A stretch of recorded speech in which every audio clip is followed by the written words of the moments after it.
Hello and welcome to This Week in Global Development. I'm your host. I'm the business editor here at Devex, David Ainsworth. And this week I'm joined by two of my colleagues to talk about the issues of the day. I think this is potentially the episode of Twigged where the guests have gone the furthest above and beyond the call to get on air here. Alyssa has come straight from a 16-hour flight from Johannesburg to come and join us. You're looking unusually suntanned for somebody who's living in Washington in November. You're just back from the G20 Summit. I am, and super thrilled to be here with our readers. I just touched down from, as Dave mentioned, a 16-hour flight, but I had quite the week. I spent it covering both the G20 Social Summit, which is the G20's 3-day event that was really meant to bring in civil society and ensure their voices are kind of brought to that leaders' table. And then into the G20 Leader Summit itself, which took place over the weekend in Johannesburg. So do you want to run us through what you think are some of the key issues that you picked up? There are a lot of really interesting themes emerging from the G20. A lot of the mainstream coverage focused on the fact that Donald Trump didn't attend, and in fact the Americans didn't send any delegation of any sort. But there were actually quite a lot of really key kind of development issues when we move forward a little bit. So do you want to kind of talk us through what was really on the agenda? Absolutely. So the G20 was really important to us at Devex this year because there was just so much at stake for the global development community.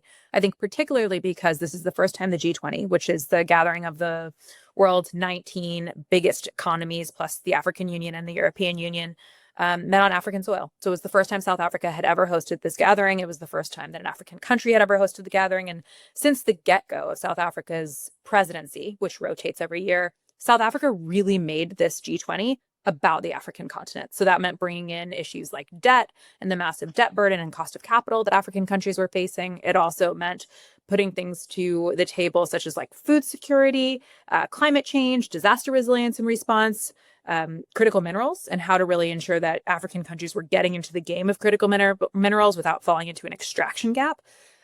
So it was really the culmination of a year of work of, other countries, but primarily the South African government that was really pushing forward many of these issues. The weekend kind of came to a head with, as Dave mentioned, the United States not sending a delegation at all. They were the only country to completely boycott the entire summit itself. And what we really saw is the rest of the world moved on without the United States. The morning that the summit began on Saturday, it was pretty shocking to everyone, at least in my frame of reference in the media center, that the president of South Africa, in his opening statement, had announced that they had come to an agreement that morning. Actually, a little fun fact here, that was a bit of a mistake. So we kind of were watching on the big screens, Cyril Ramaphosa, the president, welcome everyone, say, we're here, we're at the G20 Summit. And then the mic, he thought that the mic had gone off, and then he had mentioned that they had come to a consensus early. And then you kind of saw the scrambling, and then the screen went black. So they rolled with it. In a couple hours, they said, yes, we have indeed come to a summit. But by then, most journalists, including myself, had gotten a draft copy of the declaration. So we already knew what they had agreed to. So I'll stop there for now. Okay, yeah. And I mean, let's talk a little bit though about what they did agree to. Right, there was not much progress on debt, but a little bit. Not much progress on tax, but a little bit. Some good stuff on critical minerals. A lot of kind of strong and positive language about Africa and African self kind of determination and that sort of stuff. Where did we move forward the most, in your opinion? So it's a really good question. And I think the truthful, honest answer, based on the interviews I recorded in Johannesburg and talking to folks there and reading the declaration myself, is that this was a diplomatic win, but less of a procedural, structural, actual move forward. So someone described it to me, and I think this is the best way to put it, as holding the line, which they also added in this kind of day and age of geopolitical rift is incredibly successful. If you kind of take apart the different pieces of the US didn't come, other countries were kind of picking apart the lines on climate and what to do and what not to do. But there was some really strong climate language in there. And I think the biggest takeaway and the biggest kind of win for the global development community is the fact that these issues were highlighted, not just this weekend, but throughout the year. So seeing presidents from France to Germany to South Africa itself, obviously, but across the world, talk about debt was something that was really interesting and new. So really spotlighting these issues and bringing up this idea of the fact that debt needs to be restructured and reformed, and also inequality. That was another really, really big piece that was elevated throughout this entire year. So South Africa, just as a side note, is the most unequal country in the world, given various indicators. And so that was a really important thing for Ramaphosa to push forward. So you had all sorts of presidents from all sorts of countries talking about the problem of inequality. And there were various recommendations and solutions that were raised. And though they didn't make it into the declaration per se, they were picked up and moved forward from other countries to do things on their own. So I think people's kind of looked at this whole process in this declaration as like, okay, we came to an agreement and that was huge. Now it's up to other countries to take forward a lot of this, especially knowing that the next president of the G20 is the United States, and a lot of this is expected to fall away. Yeah. Colin, like, these themes have been key at the United Nations for quite a while. You've obviously been following closely what's happening in the UN and all of the kind of debates. Last year we had attempts to push some of this stuff with the Summit of the Future. How are you seeing these kind of through line issues kind of moving forward in this environment? We've seen a few summits now where the United States has not turned up, and the other kind of leading nations in the world have said, well, never mind, so to them, we're going to just kind of proceed and make progress regardless, and we're going to do it without you. Difficult, as we've discussed before, to actually in practice do that.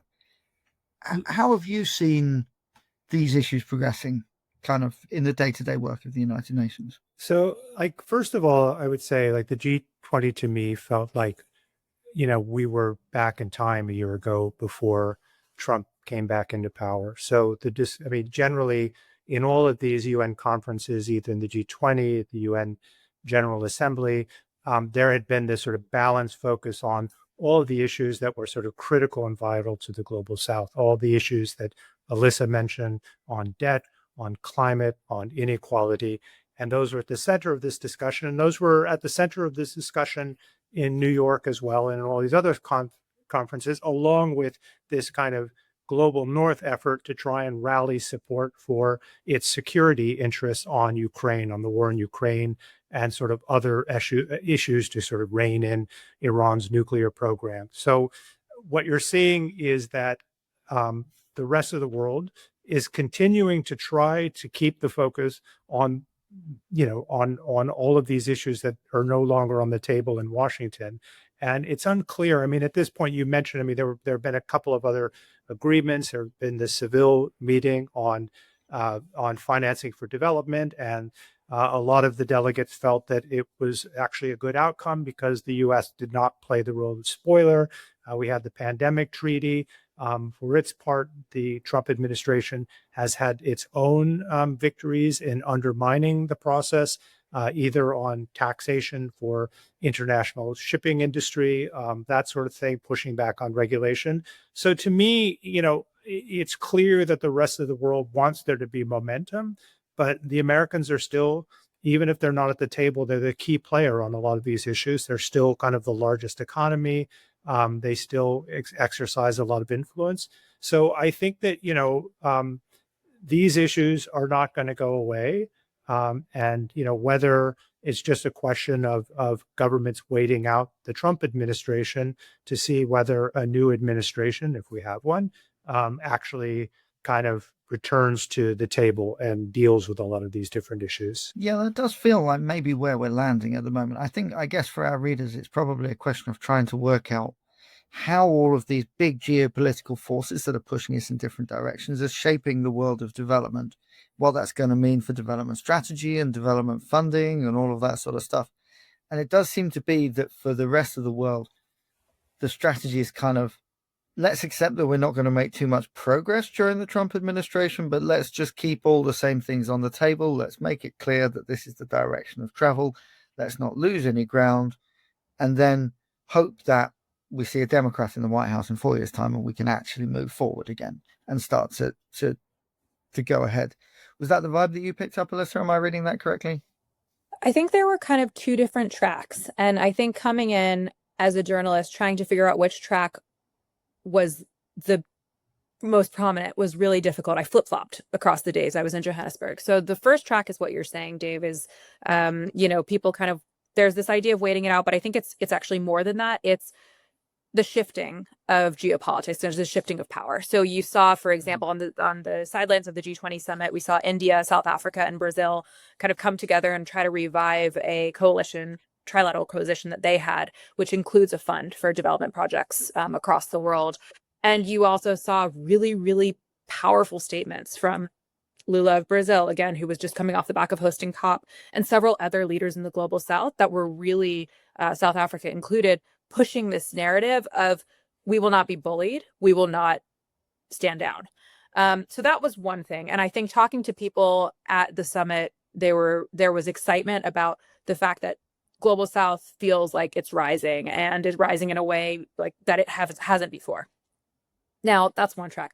On the other track, there's the fact that, and I think one individual put it to me really eloquently, was it's clear that the ghost of President Donald Trump is haunting this conference. And I kind of went in with questions to those experts and analysts who are watching this process throughout the year is, okay, if the U.S. isn't here, why aren't we more forceful on debt in this declaration? Why isn't the world really kind of, why didn't we move further given that the U.S. stepped down?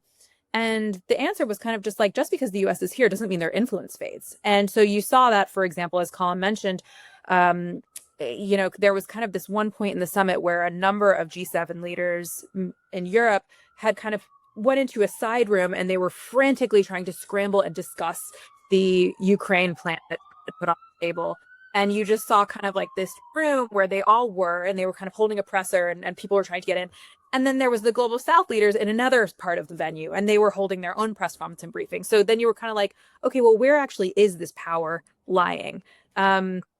Anyway, so I think it's kind of like the tale of these two different tracks. And I think we're standing on the precipice of which one at the moment weighs out. That's really interesting. Certainly something that I see here in Europe is I feel that Europe as a group is now moving to focus on its own kind of, Colin, you mentioned the security issues in the Ukraine. I think that's one of the biggest issues to European leaders. European defense is a huge thing. And I think there's a growing concern in Europe about inequality as well, which has probably previously been primarily a global South issue. But it feels, Colin, do you think we're kind of seeing a repositioning now, quite a significant repositioning, and it's not clear where the final position is actually going to be? Well, I mean, I think countries are naturally trying to find their sea legs in this world that's kind of feeling somewhat destabilized by the American kind of retreat. And so, there is a lot of focus on this notion of multilateralism, smaller countries banding together to, try to kind of influence the course of international development. You see that, we have in New York the race for the Secretary General, and that is a process that has been historically dominated by the permanent 5 members of the Security Council, but you find a real push by the rest of the membership to have a say in this process and to create a process involving interviews with candidates, procedures, requirements like, requiring the candidates do sort of financial disclosures on who's funding their campaign. So there's areas like in the margins where you see, different smaller countries banding together. And also, when you talk to, particularly from small to medium-sized countries, and you talk about this whole sort of crisis of international cooperation and multilateralism, for them, this is absolutely existential. If you're like a diplomat or a finance minister or a development minister in Latvia, you're living next door to, a very assertive, aggressive Russia, right? And you're thinking about, that you've had a history in which you've largely been, dominated by foreign powers, and you're wondering whether, if multilateralism comes apart at the seams, is that your fate? So I think that, I think that people are desperately sort of searching around for groups to try and strengthen their voices. They've always had at the UN, they've always had various small groups, but I think those are becoming more important than they were in the past even. Yeah, and for development leaders, this is a very, very difficult environment to navigate, because we've had quite in a stable development environment for the last decade and more. And now everything is being shifted all at once. A lot of the traditional funders are going away, but also the strategy, I think, has to be very, very different than it has been in the last few years, because the global south is rising. With one of the key themes that's emerging from this is the global south saying, okay, well, we're going to take more power, we're going to take more responsibility, we're going to lead on our own development. And then just a complete absence of a status quo. That for a long time, the United States and Europe has been in lockstep. These are the ways we want to do things. There have been some bickering around the edges, but largely this has been a single kind of driving force. And that's just suddenly disappeared. And it's not at all clear whether we're going to find a new consensus around development anytime soon, I think. I will say, though, it seems like there are a lot of ideas floating around. There's a lot of energy for this. And in a way, it really tracks with what the US government wants the world to do, right? It wants the world to pick up the pieces of its own development. And this is why I thought the social summit was actually quite interesting, what I mentioned at the top of the podcast, this civil society convergence, because I saw a lot of those ideas specifically from the African continent. So one was there are a number of kind of UNDP is among them. There's also the Development Bank of South Africa pushing the idea of a Pan-African sovereign wealth fund. And this is kind of one of these technical finance things that again, we're seeing more and more, I think, throughout the course of the year, of people approaching sustainable development finance in a new way with more energy. And this was one example of that. Now, these ideas are floating. So this example of the sovereign wealth fund has not yet been initiated, but people are working on it. They're behind it. There was also different ideas about, okay, can African countries come together to, for example, figure out a pot of money that we can put toward women's health, given that it's fallen off the map? Is there kind of different ways that we can look at sustainable development finance with, social impact bonds or these other types of things that are increasingly floating to the top? And I think people are just speaking about them with much more fluency in a way that I did not see last year, because I think they need to, right? We need to come up with new ways. That also came out in the critical minerals conversations that circulated both the social summit and the leader summit.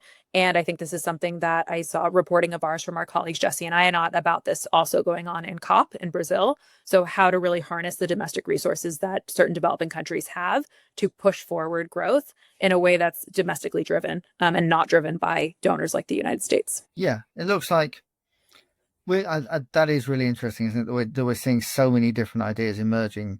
So much energy around kind of, okay, this wasn't good. We didn't like this. We wouldn't have done it like this, but we're here now. Let's see what we can make of it. How can we fix this up? And a lot of leadership from Africa that was maybe suppressed under previous systems. Colin, is there anything else you would like to comment on this? You have a couple of other stories that I would really like to get to. Yeah, I think Alyssa is really kind of, having come back from the G20, is really kind of the best voice on this. But yeah, a lot's been going on a number of other fronts as well. Okay, I think that's fair enough. And anyone who hasn't tracked down all of Alyssa's reporting on this, Alyssa wrote a half dozen stories over the last few days, kind of bringing us up to date on exactly what's been happening at the G20, and a special newsletter that came out, I think, on Tuesday. I'm not sure when this will go out, but a couple of days ago in any case, kind of summarizing all of the key issues. So please do track that down. Okay, yeah, let's move on. So another kind of key question at the moment in this space is who's going to be the next leader of UNHCR? Colin, you've been talking to several of the candidates. You may yet talk to all of the candidates, I understand. So tell us kind of what's the position with this race? Who are runners and riders? Why is this such a crucial position? Why should people be watching this? So obviously, the crisis with refugees is getting worse, not better. The numbers are increasing. Politically, it's become more fraught as both the U.S. and key donor countries in Europe are cutting back funding. And they're also at UNHCR, at the High Commissioner for Refugees Office, facing a major financial crisis. They've had to lay off 5,000 workers this year. They're in a $300 million budget hole, according to their current High Commissioner, Filippo Grandi. And this is a year of which they have received more than $1 billion less than they received in 2024. So things are not going great for them. And there is kind of a desire, as we're leading towards the end of Grandi's tenure, to find someone who can help stabilize the organization.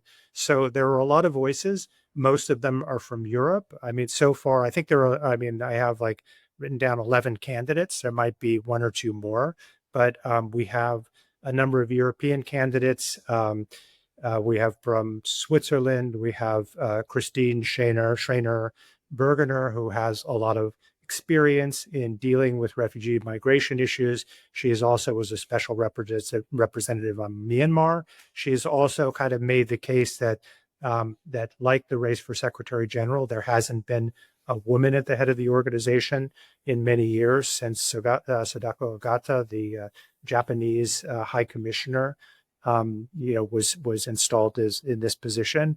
And so, there's a German candidate as well, Neil Zanin, who's also kind of a lot of experience in migration, refugee issues. Also, from Spain, I interviewed recently the former foreign minister of Finland, Pekka Haavisto.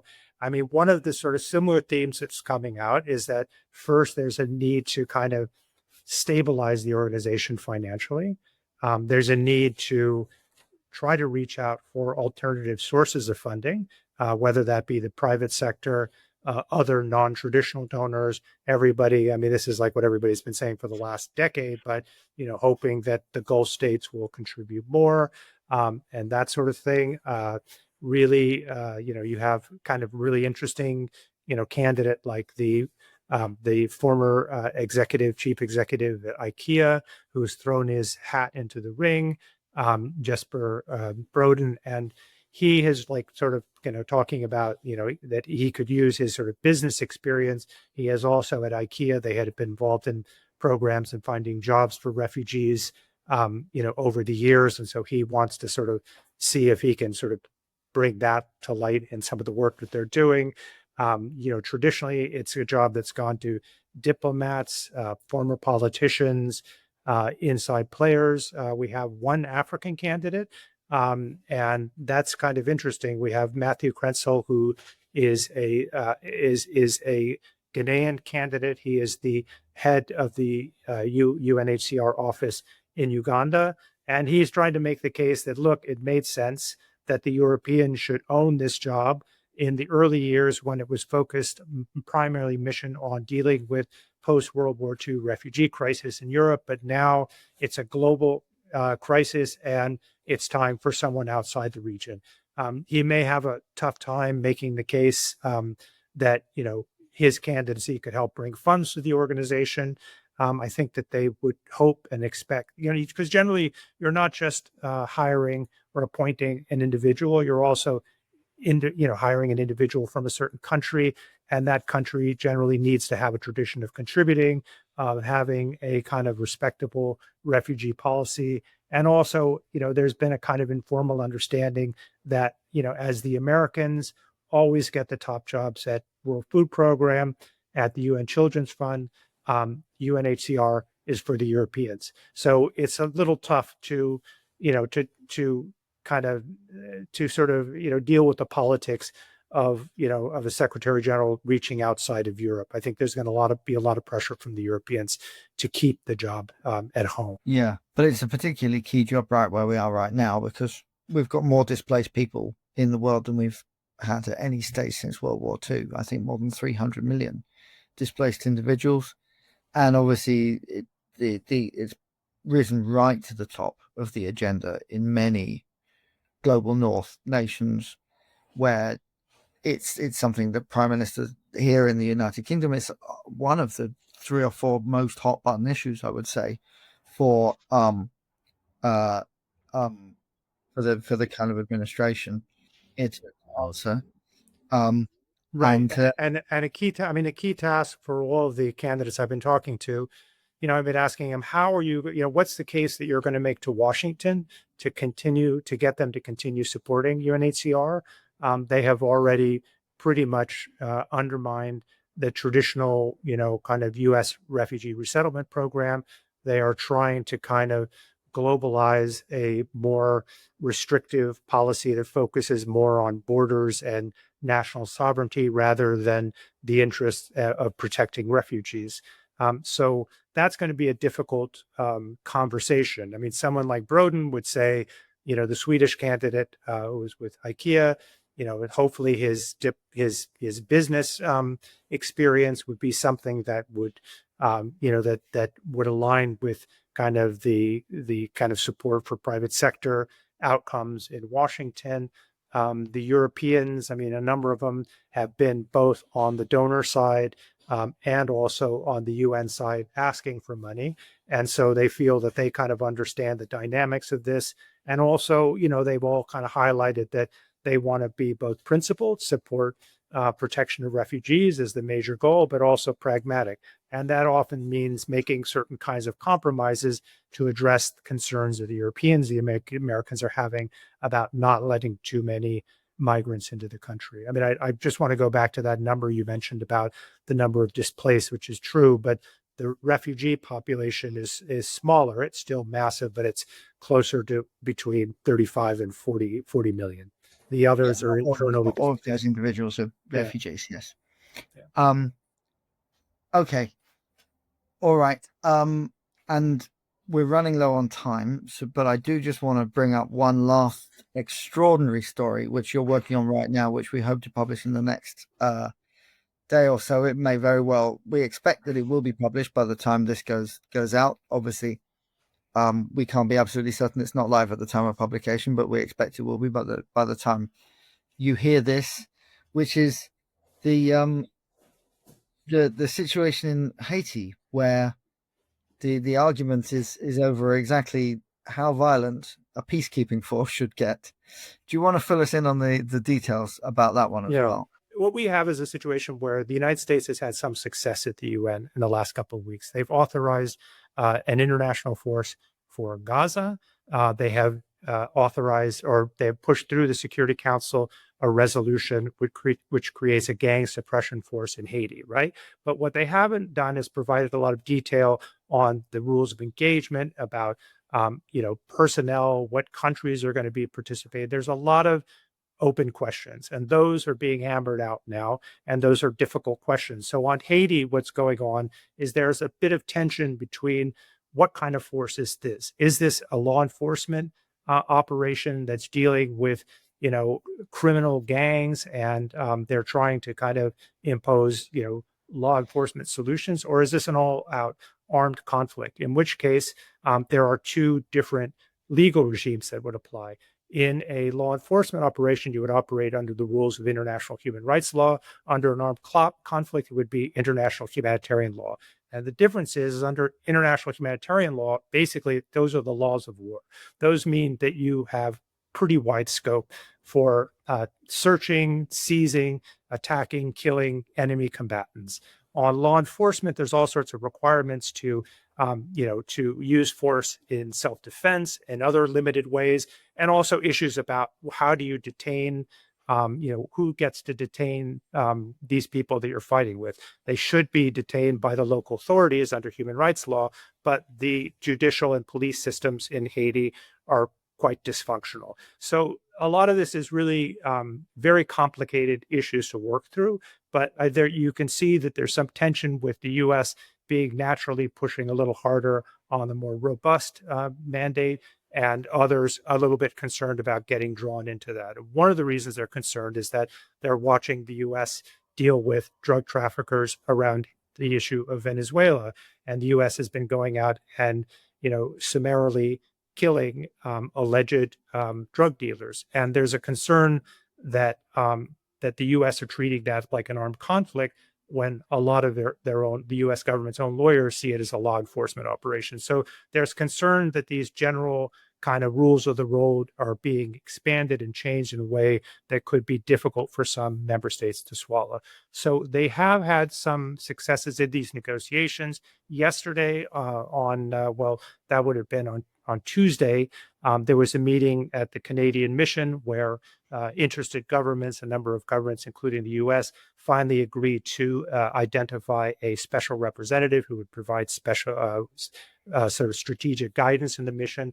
And that's a UN veteran of peacekeeping operations, a South African national named Jack Christofides. And he has had a lot of experience everywhere from the Middle East to Africa, and has been at this game for decades.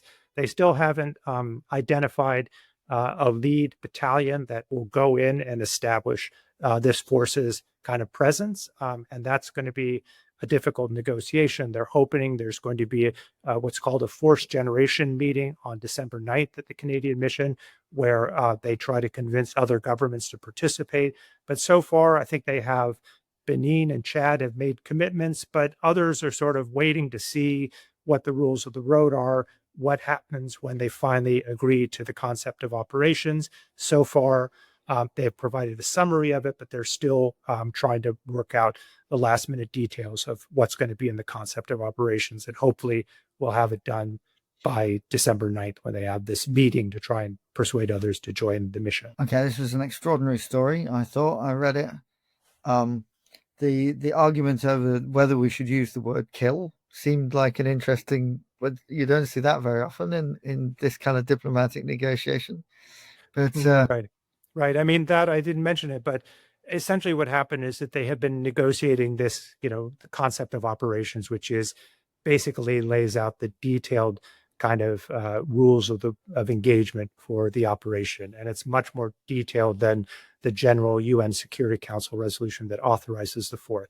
And so diplomats and officials have been telling me that in earlier drafts, the Americans had language sort of explicitly sort of identifying as one of the key tasks, basically going after, searching, seizing gang members and killing them.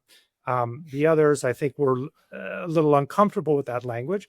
There's actually plenty of language in the original Security Council resolution that gives them the authority to kill people under certain circumstances, but they haven't worked out the exact sort of regime, the legal regime, and sort of until countries are more comfortable about that, they will change. But they've used, instead of the word kill, they have used this word neutralize.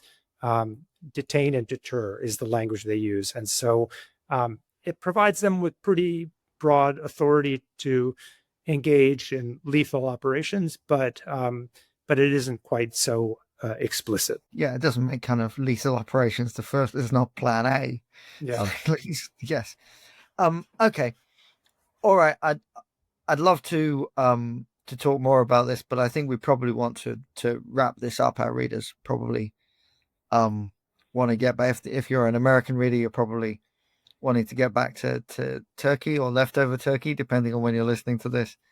They mostly need to get back to read Column's story because it's jaw-dropping. So yes, absolutely. Well, for all of these, I would say go and read the actual story, right? The Eliza's coverage of the G20 and Column's Haiti story, they're all fantastic journalism, as you would expect from Devex, if I do say so myself. With that in mind, I think we're probably going to have to wrap up here. It just remains for me to say thank you very much to Eliza and Column and to all of our listeners. We'll be back with you next week. Thanks so much. Great. Thanks, David. Happy Thanksgiving. Good to see you, Alyssa. Yep. Happy Thanksgiving. Take care.